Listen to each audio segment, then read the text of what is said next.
press box is closed, but the mic is just getting warmed up. Welcome to the Hockey Writers Inc. Join your host Ron as we will talk all things Philadelphia Flyers and Lehigh Valley fans.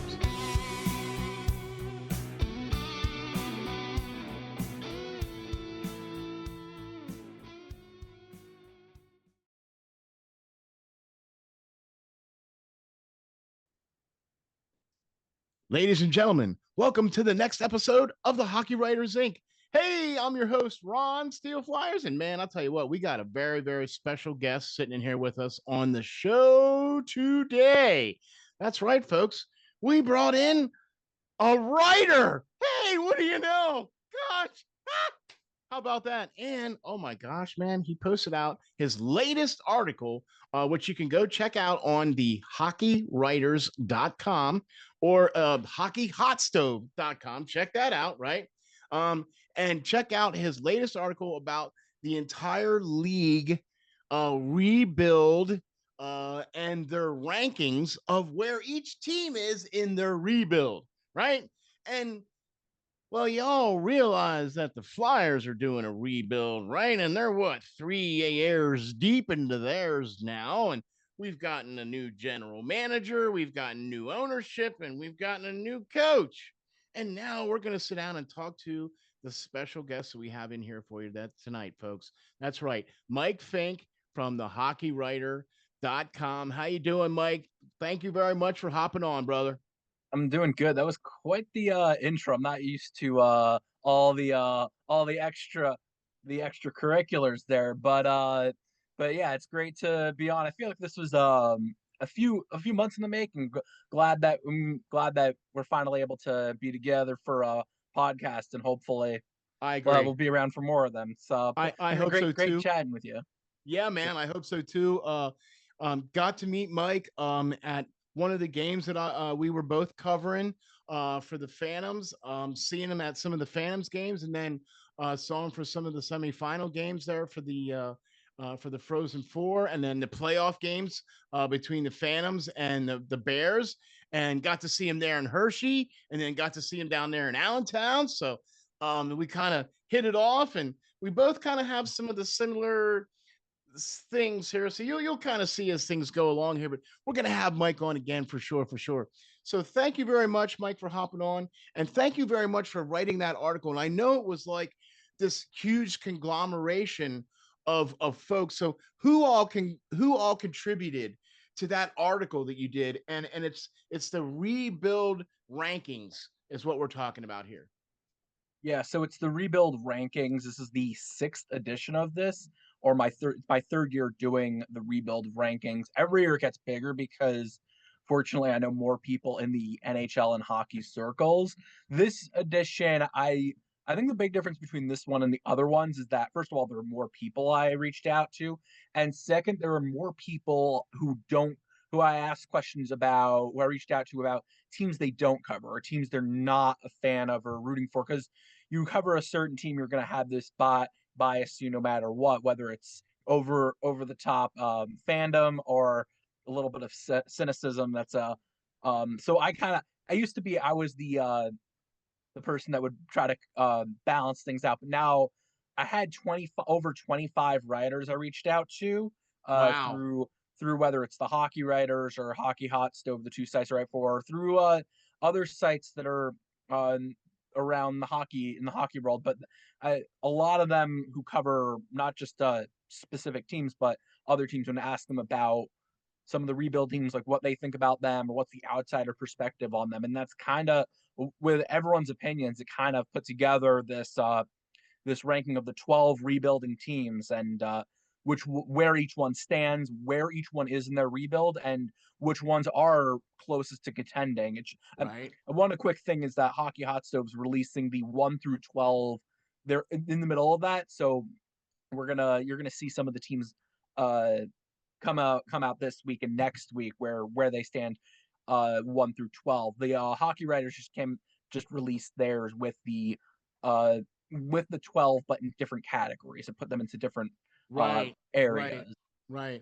I'll tell you what, man. This was a very concise article. It was very well thought out. I mean, the fact that you brought all these different opinions from all these different people together and was able to pretty much piece it together into something that was very cohesive, something that was very understandable, and a lot of it I can kind of see where y'all were coming from, and some of it I was like, ooh, well, okay. But that's the purpose, right? I mean, was that the inspiration for what? I mean, you said you've been doing this what now, 3 years? Yeah, it's been, I mean, this is my third season doing it. It's my sixth edition of it. And I mean, Okay, well, you learn something new every time with it. So the first time over time, I think I've noticed the differences between not just uh how much a rebuild will fluctuate. It used to be the first edition versus like the second edition. The rebuilding teams that I thought were really good were really not that close at all, and right. they dropped a lot in the rankings. And over time, you start to see less of this fluctuation. You start to you learn not to overreact, or sometimes you learn what works in a rebuild, what doesn't, and what to be excited about, and maybe to pump the brakes on some things. There you go. There you go. Okay. And I gotta tell you, like I said, it was very, very well put together article. And of course, with this being a Philadelphia Flyers centric podcast here, I did kind of focus in on the light at the end of the tunnel section that was in this article, because it mentioned not only the Philadelphia Flyers, but I think you also mentioned the Detroit Red Wings were in there as well as light at the end of the tunnel for that one too. I think Um, they're in the same categories like the Ducks, I'd say, which is like if yeah, you look at the Ducks rebuild, it's kind of similar. You look at a lot of the parallels between the two teams, which we could probably get into, but overall, you look at an established head coach who's kind of been around a bit, but both are first year head coaches there, and a young core that's starting to make an impact at the NHL level. So I think they're both in that same category, but I guess you probably want to dive deeper into why the Flyers are there compared to maybe starting from scratch or something. well, I see now. Look, now let me just throw the Ron view of things at you, okay? And getting Danny Briere in as the general manager, I think, has been a huge step in the right direction. As it turns out, getting Keith Jones has been a really good major addition to the Philadelphia Flyers front office staff. Not to mention the additions of Patrick Sharp and John LeClaire to kind of help with the player development and things of that nature. Um, the way that the Philadelphia Flyers have drafted over the last 3 seasons now um, has been very much different from what we've seen in the past with Chuck Fletcher and then with Ron Hextall and things of that nature. So you're seeing a whole different attitude of player that Danny Briere is getting compared to what the last regimes were getting in Philadelphia. So you're kind of building a different team out, and they're building it through the draft, which I think is the right way to do it, right? Which is where all the good teams do it, like the Anaheim Ducks, like the Detroit Red Wings, like what you're seeing now the Chicago Blackhawks are doing, what San Jose is doing. All these teams realize, hey, you can't buy your team, right? Seriously, the New York Rangers figured that out. You can't buy your team because look where you are now. You know what I mean, right? So you got to be able to get these guys from the draft and build out your farm system and build your core. Like you point out in your article. You know what I mean? And you pointed out that the three big players for Philadelphia that's going to be their young core, which you said Michkov and Martone and Luchenko, I believe you said was the three players. Well, they're the players on the roster now. You'd probably say are Michkov, Jamie Drysdale's another name to keep in mind. Just like he's shown flashes, maybe where you could see him as part of that core. And then you have players who are coming up through the pipeline, like Porter Martone, who is at least a year away. He may not He may see some time in April with the Flyers, but it's unlikely. He's going to be at Michigan State this year. You have Jet Luchenko. You have the prospects that are coming into the roster now, and you also have some players that the question is with veterans is, are they holding up a roster spot slash are they not a part of the core you need to move on from them? And I think what you have with a player like Travis Konechny is a player who has already helped out Michkov, just helped him ease into the NHL. Yeah, I agree. And he's going to be around, even though he's not going to be that star player to build around, he's going to be a key part of that roster, a key veteran to build, or to just be around. Him and Sanheim, you could say the same thing for the defense, which is good, especially since the forward group is getting younger. And it's good because when Michkov came into the NHL, you needed someone there to just kind of ease him into the league. You need someone really to just take the target off his back, and I think you're seeing with some of the other teams who they get that generational talent, whether Chicago and Bedard, and they don't have that player to help out where you have that target on your back. I think one other name to keep in mind with all this is the wild card, which is they acquired Trevor Zegras in a trade, and he's that center who, if he hits that, if you've seen the upside in Anaheim where it's like, okay, if he can work out everything, round out his game, then you're looking at a top 6 center to build around as well, and potentially a top line of Zegras, Michkov, and Martome, which can be your future, which is also something to possibly be excited about. So I mean, that's not bad neither.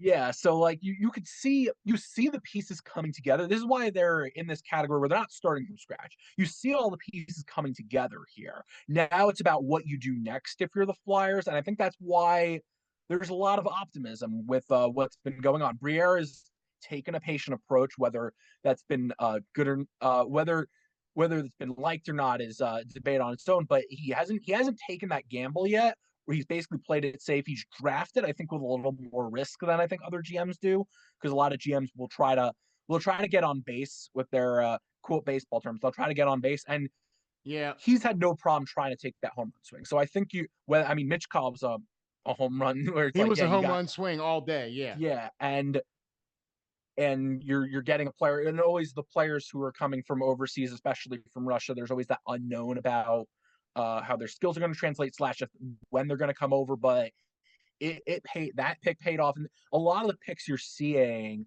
are picks that have that high upside, and it really makes the core that they're putting together slash have put together yeah. a promising core to build around. That's why, and it's really why. I mean, I'm probably more optimistic than most Philly fans, which is crazy to say because usually I'm the one who pumps the brakes on teams.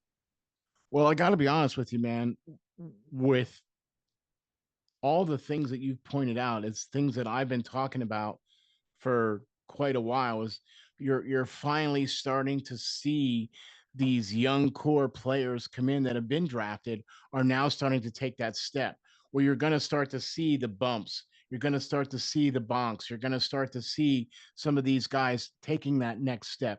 I mean, I don't know if you're necessarily going to see a Jet Luchenko because I think he was kind of a home run swing as well too. I mean, now um he's shown leadership. He definitely has speed, but I like his leadership. But what I talked about at the very beginning is the types of players that Danny Briere is drafting, and that is character guys. Like if you notice, Jet Lachenko, very good at leadership. Porter Martone, very good at leadership. All these guys are character guys. Mitchkov is a character guy, right? Because he's going to set the tone for the culture that you're trying to build there in Philadelphia, right? And all these young guys now are going to start to play together. And at the time, I thought Tortorella was like the best coach that they could have brought in, and I was a little bit questioning the fact that they fired him, but okay, it is what it is. But and then when they hired Rick Tocchet, I was kind of scratching my head because like, well, man, Rick Tockett's style is like dump and chase. And you don't have players on the team that can play dump and chase. So how are you going to bring a coach in that does the dump and chase style without players that don't play the dump and chase style. So I think what we're going to see in the first, say, 14 games, I think we're going to see a very open style where you're going to see Rick Tocchet letting these guys have a lot of reign. And I don't think we're going to see the dump and chase that we've seen from Rick Tocchet in the last couple of years with Vancouver. Okay. He had the kind of players there in Vancouver to do that. If you don't have the guys there that can win the races and get to them board battles, then you might as well not even bother. Right. And that's kind of where I think Philadelphia is right now with this young core coming up, a couple of veterans sprinkled in here. The Zegras trade. I mean, I'm elated at that.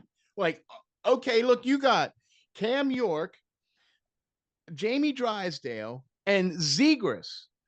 They're all from California and they all hung out and they were all buddies and they were all friends. And then everybody got drafted and went all their separate ways, right? So now you got all these kids back together now on the same team. I mean, okay. You know what I'm saying? So that's kind of where I'm at. I'm like, all right, maybe Philadelphia might, but I'm more with you though on this, Mike. I'm kind of pumping the brakes on this because there's still areas of suspect, which you pointed out very aptly in your article, which is goaltending and defense. Yeah, I think defense is more of an issue also because you just look at the future as well with the position where you don't have that young blue liner you can build around who's going to be part of your core per se. You have a lot of good defensemen who, I mean, Drysdale's the big one where it's like, okay, maybe he can become that type of player, Yeah. especially since he has that upside, especially offensively. He's a good skater. He's a good Needs to stay he healthy. has that he has the skill there, and obviously he's got to stay healthy. The question is, do you have one of those players? And you don't really have that when you look at their farm system as well. And maybe that's a position they draft. It's going to be interesting. You have that issue. You still the roster right now is not good. Is not good up the middle. It's been an issue for a while that they do not have the center position figured out aside from I guess what Konechny. And now that you're bringing Zegras, you want to see that what's going on there. Luchenko could potentially be another name to throw out there if he's ready at some point. He's the name that he's one of those prospects that really is intriguing there. Then your center position is not really an issue. And I mean defense is the issue, and then goaltending obviously is a big problem and still is. And I mean maybe Dan Vladar is a good backup, but right now it's still not promising. So that's going to be an issue there. I think the big thing though that stands out. Well, you're talking about the draft class and who they're drafting. I think what's interesting is that they're drafting physicality along with the skill that comes with Porter Martone's a good example of that, where obviously he's got that skill, but he's a bigger player. He plays defense. He can defend better than I think most of the prospects in that range. And you have him. They took Jack Nesbitt. They took a few forwards later who were bigger.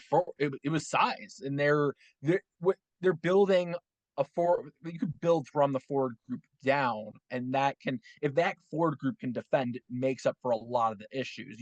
You see teams that have two-way centers who don't necessarily have a great defense, but it doesn't matter because those two-way centers make up for it. So Exactly. I think it's interesting because I think they are going to draft defense at some point, maybe this class, or maybe they make a move for a defenseman if they're in the playoff picture. But it's probably their area of focus. But you could see I think that's why they're kind of in this middle territory, because you could see the progress. You see the steps being made. Now it's the next steps for Briere, which are going to make the difference. And now with Tocchet there, seeing how his style translates, which I think obviously is very polarizing in Philly. But I think when you look at his tenure in Vancouver, you could say he was dealt a bad hand last season where so much went wrong. But overall, he's going to get the most out of that. Yeah. He got the most out of the group in Vancouver.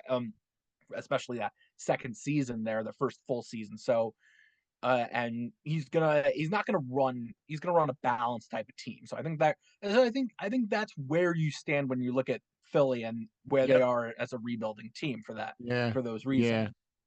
And man, I'll tell you what, I think you actually were pretty much right on the hit the nail on the head exactly with what Philadelphia, your assessment with Philadelphia. I think you were really spot on as far as where they're coming from and things like that. And there's been a lot of flux with Philadelphia, and then that also trickles down to the Lehigh Valley Phantoms as well too. There's a lot of flux going on with that, where you know Ian LePerriere was like, okay, well, you took the team to the playoffs 2 years in a row, and now you're done coaching now. Thank you. Appreciate it. And we're going to bring in John Snowden. And it's like, wait a minute. He was an assistant on the team, and you're going to make him the head. Okay. And they're going to put Ian LePerriere up in the front office because he still has knowledge of all these players that, they're bringing back and all this other stuff. So I'm like, uh, okay. What do you think of that move right there? I mean, there was a lot of things that changed in the AHL this past off season, especially like with the Hershey Bears getting their new coach and everybody moving on and stuff like that. So what do you think about all that? I think well, with Lehigh Valley, we could probably focus on them because the turnover's commonplace in the AHL. I mean, Oh that's yeah. it's like head coaches turning over, just par for the course. I think with Lehigh Valley, what's interesting, I think a few things are interesting about their head coaching change because LePerriere, in terms of getting the most out of the roster, being a motivational type of coach, he was good at that. I don't think he was the X's and O's type of coach. It wasn't from a system standpoint. They looked very, first of all, they looked very underwhelming from a system standpoint. And second, they weren't. He's not the type of coach. He's not the type of coach that's going to run a style that's like, okay, this really lets your prospects get to work and get going. And what you're looking at with John Snowden is a coach who ran the power play there, and you could tell early on. I actually was at his opening press, so that his opening press conference, that he's very detail oriented and very Yeah. focused on Yeah. the nitty gritty, the X's and O's, the system there.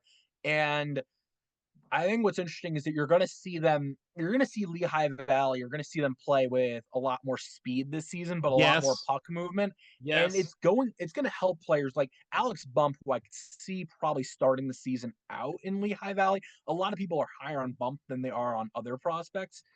But a player like Bump, where he starts out in Lehigh Valley and you have a system in place that to allow him to work on to really Flourish. just Yeah. to flourish with those skills offensively. And it it's what's interesting about Lehigh Valley is that a lot of people were quick to criticize the Philly organization or the Flyers organization because it feels like an internal hire or a former Flyer type of hire where we're not reaching out, we didn't have such a big coaching search. In terms of the Flyers are saying this, or the fan base at least, and we've seen this. That's what the criticism with Talkit too, is that it's a former Flyer that we're Yep. just kind of like trying to return to the glory days. Yep. And I think, and this internal hire has that question mark, understandably. I think with Snowden though, there's a good chance that he leaves for another AHL job if they don't keep him within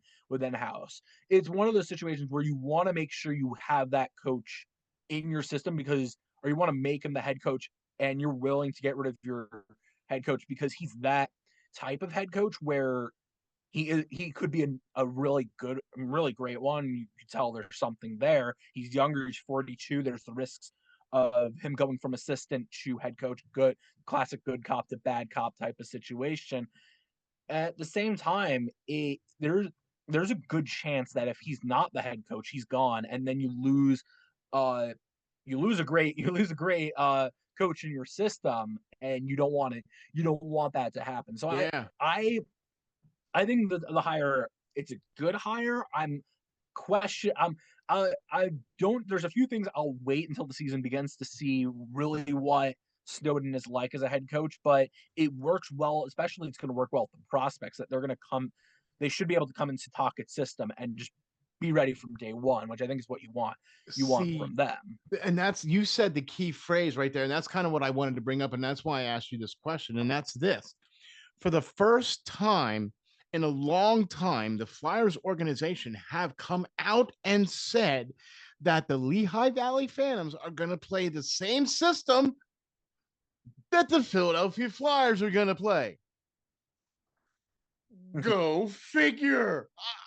Hey, what do you know, every single time last year when a call up came into the Flyers, you could tell that they weren't playing the same system because it took them a couple of games to figure it out, to get in the groove of playing the style that Tocchet or that Tortorella was playing, because it wasn't the same system that the Phantoms were doing. So that's why I think this Snowden hire is more to follow up on that kind of, because Snowden is an assistant. He already knows all these guys. And all these guys all have a rapport with him because he coached the power play, right? So he knows the offense guys, he knows the defense guys, and he knows the goaltending, right? You run the power play, you have to know all those guys because all those guys are involved, right? So to me, I think that's kind of the natural progression. He already knows the guys, he already knows the team. Now he's going to get the system from the big club, and he's going to implement that system into the farm team, and that's what these kids are going to play. And then when the time comes when the Alex Bump gets called up, or when an Emil Andre gets called up, or pick somebody, a Helgi Grans gets called up, then they don't take 2 or 3 games to figure it out, and they can just go right in and zoom that. It's just about getting used to a different player. It's not about getting used to a different system. Yeah, I mean that's I mean, a lot of teams do this where you have like you run the same system or you have the same style. It's Right. it's still going to be an adjustment. But That's the interesting thing. It's still going to be that adjustment where you have these young players coming in. I think the other thing that always you look at these prospects that they're getting 20 minutes of ice time at the AHL level. And all of a sudden they're down to 10. 10, yeah. It takes a while to kind of get used to that too. So I mean, they are running a similar system. I think the style of play though, because of the way Snowden's going to run things, I think it's going to be faster than the Flyers at the NHL level. I think I think it's going to cater more towards the forward, Yeah. which I guess is a question mark at the NHL level, and it is at the AHL level to a point too.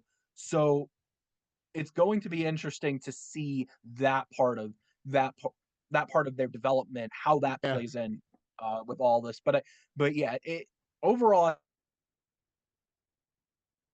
I think it's a good hire because of all that in mind. It's one that Flyers and Phantoms fans should be excited about. They're going to be an intriguing team to watch this season in the AHL, where I think because there's no clear cut. It used to be every year. It's usually like, okay, Hershey's the team to beat. They have the best record, and then everyone's kind of trying to chase them. And this season, Right. it's a little more up for grabs. I think you could possibly see whether it's them or whether it's Charlotte or another team that's at the top for most of the season. There's going to be a lot closer, and I think that's something which is going to be interesting. I think Lehigh Valley could very easily be in that mix.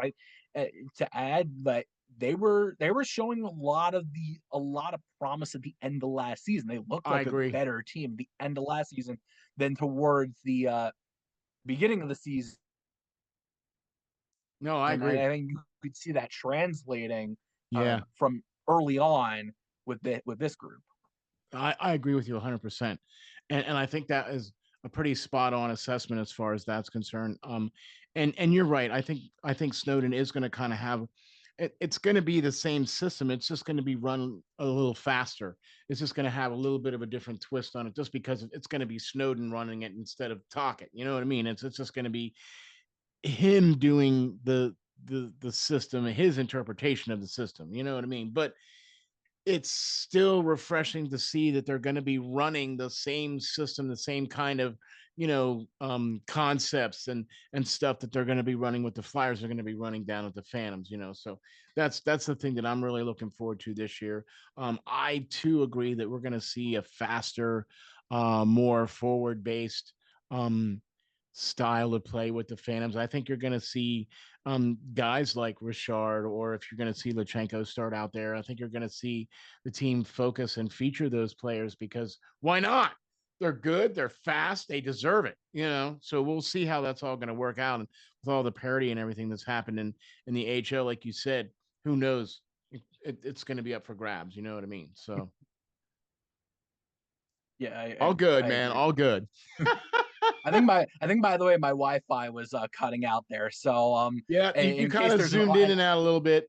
in case there's any awkward pauses, you probably will pick up on that. Yeah, Yeah, yeah, yeah. my Wi-Fi has been going on Okay.